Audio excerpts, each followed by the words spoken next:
Today, you can get a 65-inch TV that's pretty big for a very reasonable price. But if you want to go even bigger than that, things get pricey in a hurry. A home theater projector can be a cost-effective alternative to getting that big picture that you want. Thing is, projectors are a little bit more complicated than TVs, and they require a little bit of extra work and consideration. So let's find out if a home theater projector is right for you. The first question is, can you control the light in the room?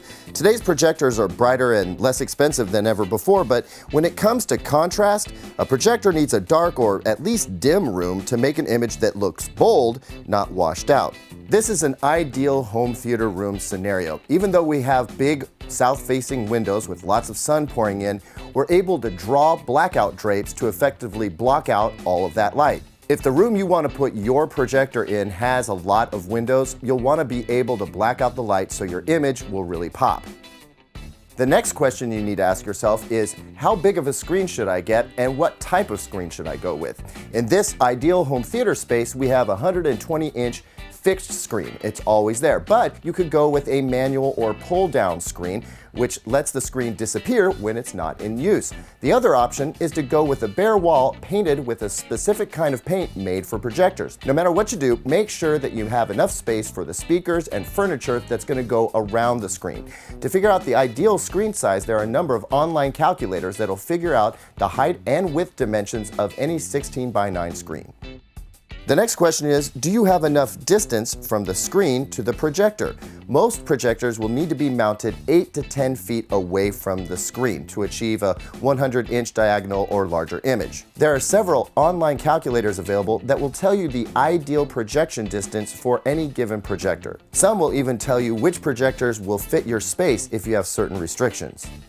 Now that we know how far away from the screen we need to make sure that we can put the projector in the right spot. Ideally, you're going to center that projector on the screen. There are some projectors that offer adjustments if you can't be right on center, but you'll need to look specifically for those. This is an ideal installation scenario where we've ceiling mounted the projector and it's perfectly aligned with the center of the screen.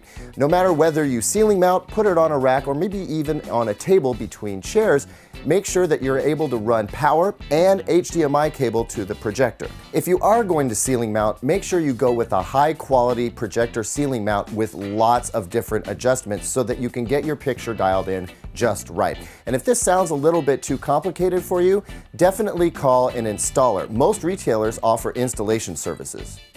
Next, let's talk about home theater sound systems. If you don't already have one, you want to plan on getting one. First off, you need the sound quality to be as big as that picture quality.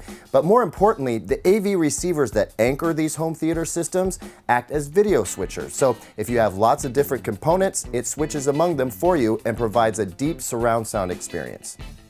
Whether you're constructing a purpose-built room or retrofitting an existing one, keep these major factors in mind. You want to be able to control the light in the room. Pick the right screen size and type, consider your projector placement and wiring for it, and you need a great audio system with an AV receiver as the hub to make it all convenient to use. With these things in place, you too can have a cinematic experience right in your own home.